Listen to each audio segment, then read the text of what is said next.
இந்த அத்தியாயத்தில் இத்தகைய வீரபுருஷரைப் பற்றி சென்ற 3-4 வருஷ காலமாக பற்பல வதந்திகள் உலாவி வந்தன. 15ஆம் அத்தியாயம் ராஜோபசாரம். இந்த ஆடியோ புக் உங்களுக்கு பிடித்திருந்தால் லைக் செய்யவும், சப்ஸ்கிரைப் செய்யவும், ஷேர் செய்யவும். நன்றி. பகுதி 1. கடம்பூர் சம்புவரையர் மாளிகையின் முன் வாசல் அன்று மாலை கண்டறியாத அற்புத காட்சிகளைக் கண்டது. கண்ணுக்கெட்டிய தூரம் ஜனங்கள் திரளாக நெருக்கி அடித்துக் கொண்டு நின்றார்கள்.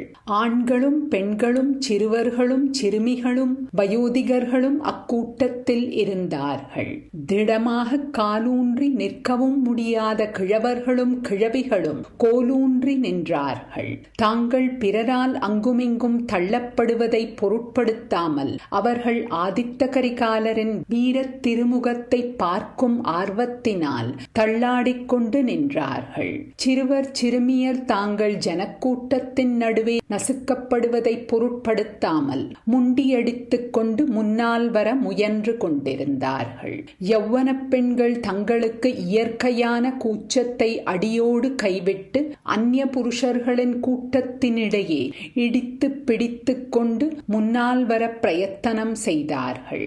யௌவன புருஷர்களோ அத்தகைய இளம் பெண்களை சிறிதும் லட்சியம் செய்யாமல் அவர்களின் மீது கடைக்கண் பார்வையை கூட செலுத்தாமல் இளவரசரை நன்றாக பார்க்கக்கூடிய இடங்களை பிடிப்பதிலேயே கவனம் செலுத்தினார்கள். அவர்களில் பலர் கடம்பூர் மாளிகைக்கு எதிரிலும் பக்கங்களிலும் உள்ள மரங்களின் மீதெல்லாம் ஏறிக்கொண்டிருந்தார்கள். இன்னும் அநேகர் அந்த மாளிகையின் வெளிமதில் சுவரின் பேரிலும் ஏற முயன்று அரண்மனை காவலர்களால் கீழே இழுத்து தள்ளப்பட்டார்கள். பச்சை குழந்தைகளை இடுப்பில் வைத்துக் கொண்டு இளம்பெண்கள் எத்தனையோ பேர் அக்கூட்டத்தில் பல இன்னல்களை அனுபவித்துக் கொண்டு நின்றார்கள். அழுத குழந்தைகளிடம் அவற்றின் தாய்மார்கள், "கண்ணே அழாதே, வீரத் தமிழகத்தின் மகாவீராதி வீரர் வீரபாண்டியன் தலை கொண்ட ஆதித்த கரிகால சோழர் வரப்போகிறார். அவரை பார்க்கும் பேறு பெற்றால் நீயும் ஒரு நாள் அவரைப் போல் வீரனாவாய்" என்று சொல்லி சமாதானப்படுத்த முயன்றார்கள்.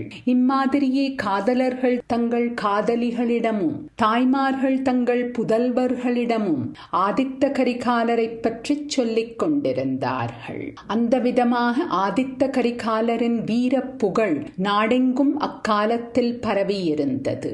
12வது பிராயத்தில் போர்க்களம் புகுந்து கையில் கத்தி எடுத்து பகைவர் பலரை வெட்டி வீழ்த்தியவரும், சேவூர் போர்க்களத்தில் பாண்டிய சைன்யத்தை முறியடித்து வீரபாண்டியன் பாலைவனத்துக்கு ஓடி பாறை குகையில் ஒளிந்து கொள்ளும்படி செய்தவரும், 19வது பிராயத்தில் வீரபாண்டியனுடைய ஆபத்துதவி படையை சின்னாபின்னம் செய்து அவன் ஒளிந்திருந்த இடத்தை கண்டுபிடித்து அவன் தலையை வெட்டி கொண்டு வந்தவருமான இளவரசரை பார்ப்பதற்கு யார்தான் ஆர்வம் கொள்ளாமல் இருக்க முடியும்?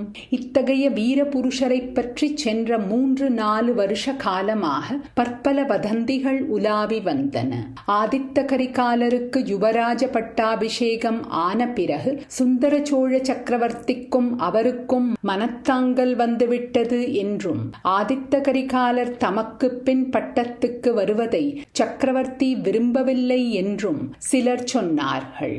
முன்னொரு காலத்தில் காஞ்சியில் தனி ராஜ்யம் ஸ்தாபித்து பல்லவர் பெருங்குலத்தை தொடங்கி வைத்தது போல் ஆதித்த கரிகாலரும் காஞ்சியில் தனி அரசை ஏற்படுத்த விரும்புகிறார் என்றார்கள் சிலர். அவருடைய தம்பியாகிய அருள்மொழிவர்மனிடம் சக்கரவர்த்தி அதிக அன்பு காட்டி பட்சபாதமாக நடந்து கொள்வதால் ஆதித்த கரிகாலருக்கு கோபம் என்றார்கள் வேறு சிலர். இன்னும் சிலர் இதை அடியோடு மறுத்து கரிகாலனையும் அருள்மொழியையும் போல் நேய பாவமுள்ள சகோதரர்கள் இருக்க முடியாது என்று சாதித்தார்கள். இளவரசருக்கு இன்னும் திருமணம் ஆகாமல் இருந்தது பற்றியும் பலர் பலவாறு பேசினார்கள். அரசகுலத்து மங்கை யாரையும் கரிகாலர் மணப்பதற்கு மறுதளித்து ஆலயபட்டர் மகளை மணந்து அரியாசனம் ஏற்றுவிக்க எண்ணியதுதான் தந்தைக்கும் மகனுக்கும் வேற்றுமை நேர்ந்த காரணம் என்றும் சிலர் சொன்னார்கள். ஆதித்த ஆதித்த கரிகாலருக்கு சித்தப்பிரமை என்றும் பாண்டிய நாட்டு மந்திரவாதிகள் சூன்ய வித்தையினால் அவரை பைத்தியமாக்கிவிட்டார்கள் என்றும் அதனாலேயே சக்கரவர்த்திக்குப் பிறகு அவர் சோழ சிங்காதனம் ஏறுவதை சிற்றரசர்கள் விரும்பவில்லை என்றும் சிலர் பேசிக் கொண்டார்கள். எது எப்படியிருந்தாலும் அந்த மகாவீரரை பார்ப்பதற்கு ஜனங்கள் அளவில்லாத ஆர்வம் கொண்டிருந்தார்கள். அடுத்த பகுதியில் கூட்டத்திலிருந்தவர்கள் கேட்ட கேள்விகளுக்கு பதில் சொல்லாமல் கந்தமாறன் வேகமாக குதிரையை செலுத்திக் கொண்டு போய் கோட்டை வாசல் அருகில் நிறுத்திவிட்டு கீழே குதித்தான்.